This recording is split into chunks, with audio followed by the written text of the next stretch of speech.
This potentially sounds more complex, which can equate to more expensive. What do I lose by investing in real media strategy?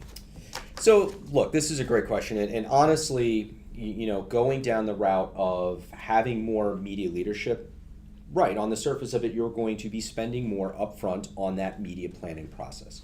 Sure, there's going to be some kind of a fixed fee or there'll be some sort of an additional charge.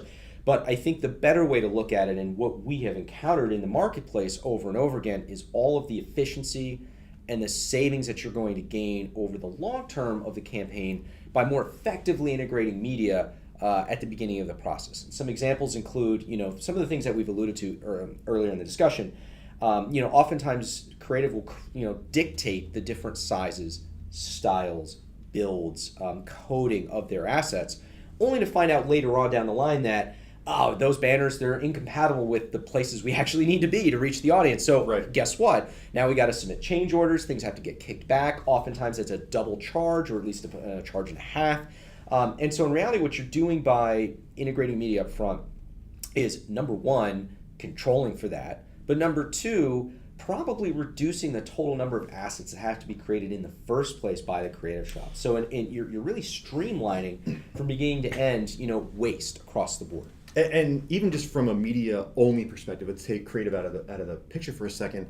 If you go into a media plan, excuse me, and you start off with just a bunch of tactics put together that seem to make sense, but you're not really sure.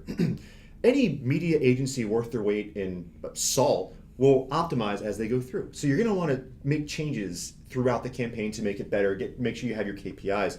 But if you're establishing up front, well, here's our KPIs. Here's how we want to measure it. Here are the tactics we know will achieve that.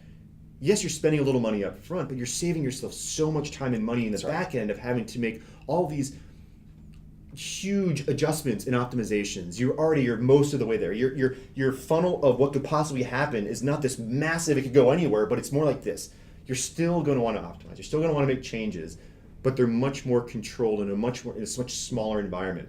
Well, and you have the right metrics up front, right? To be totally honest, like a good media strategy is also going to give you up front all of the indicators you need to monitor beyond things like impressions and delivery and out clauses, things like that. It's going to give you the key metrics that really matter to your business so that you don't waste potentially all of your out of pocket on your first campaign to realize I didn't do anything.